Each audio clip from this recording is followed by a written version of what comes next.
All right, y'all, welcome back to the channel and to some more turkey patterning. And today we've got a combination that I really don't know what it's going to do. There's a chance that it might work, but there's also a real chance that it's going to be absolutely terrible at the same time. I don't know, but a lot of you guys suggested that we test these shells through something like this actual shotgun. So it might work out, it might not. We're just going to have to test it and see what it does. But for the shell I've got here today, I brought out some more of these. These are some Hevi-Shot Hevi-18 410 TSS shells. They are a 3-inch 13/16 ounce load of number 7 TSS shot, moving about 1,090 feet per second. And these are very interesting loading because they are a number 7 TSS shot in a 410. Your pellet count is drastically reduced with a number 7, especially when it comes to a shell as small as 410. So you have to have a good pattern to be able to actually get something decent out of these shells. Either way, I don't really see a whole lot of point to number 7s in a 410 shell unless you're in a state that requires you to shoot like 7.5s or larger or 8s and larger or something like that for turkeys. They just seem in an odd middle ground sometimes unless you have a specific scenario. But these shells so far have been on the fence. They gave us a good looking pattern, but it was a really sparse pattern at the same time because of the lower pellet count. So I don't know, maybe today's setup will help us out a little bit. We're just gonna have to see what happens. But as for the setup,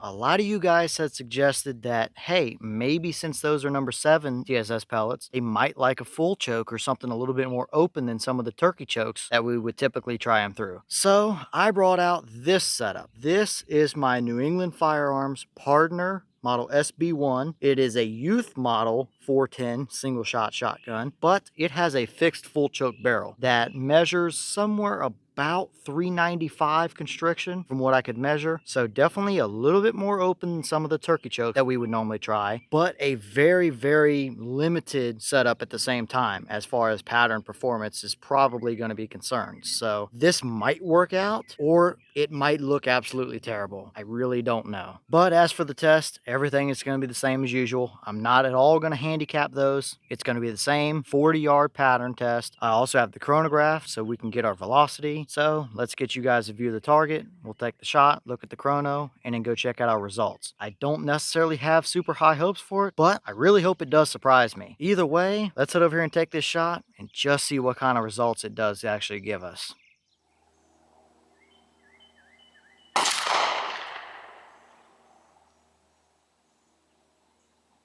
Okay, so that shell supposedly gave us 965 through the chronograph. Now, the box is only claiming 1090 for these, and this might actually be correct just based on the sound of them and the fact that that youth model Pardner only has like a 20-inch barrel, I think, on it. So that might actually be correct, all things considered. So if it's correct, it is a pretty low velocity, but how did it actually pattern down there at 40 yards? I don't think it's great, but let's go down and take a look anyway.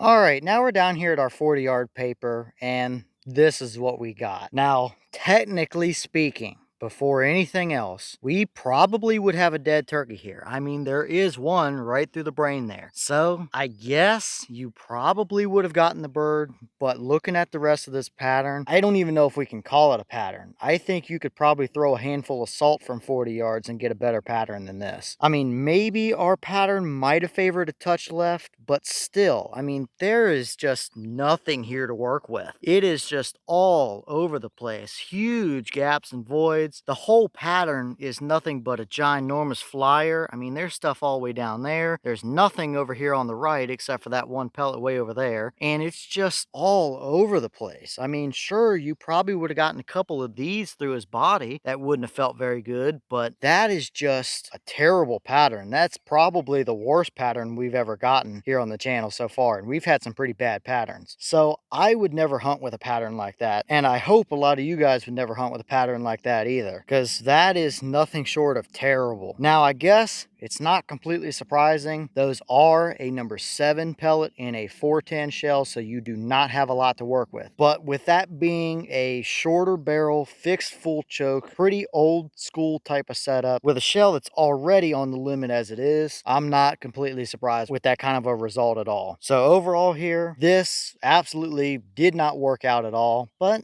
maybe we try this shell through the full choke in the Mossberg 500 or something. I don't know. But as for today's test, absolutely did not work in the slightest.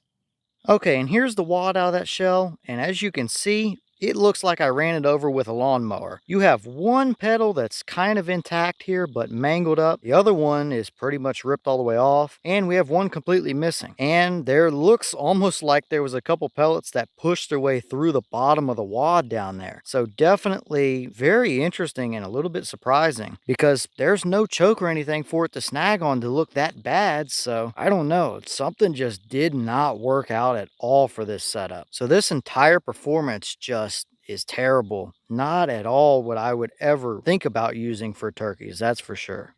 All right, y'all. Well, what did you think about that? That is nothing short of terrible. I mean, I'm not totally surprised about it, to be honest with you. I know the limitations that that setup has, and it is barely a 40-yard turkey setup on a good day with something like a herder shell. So I knew coming into this that that might actually be the kind of result that we got. But we had to test it anyway because it could have really surprised us. But clearly, it did not do anything like we would want it to do, that's for sure. But maybe we try that shell through the full choke in the Mossberg and see what happens. It might be better. It might be the same. I don't know. Let me know what you guys think or what you guys might want to see as far as that goes. But as always, leave your thoughts in the comments. Did you expect that kind of result or were you a little bit surprised? Have you tested these Hevi-18 number 7 shot shells? If so, what kind of results have you seen? Should we go back to testing them through your typical 380 to 385, maybe 390 constriction turkey choke range and see what they give us? Let me know all that down below. But at the end of the day, this is a very limited shell at the best of times, and I kind of think you need as much constriction as the shell will kind of allow you to work with to even be able to have a usable 40-yard turkey pattern. But as for today's results, definitely a disappointment and not a combination that I would ever even think about using for turkeys. But with that being said, I've got some more testing to get done for you guys, so I'm going to get back to it. As always, we have the channel Instagram as well as the mailbox where you can send stuff if you'd like. All that information will be in the description if you're interested, but I'm going to get back to it, so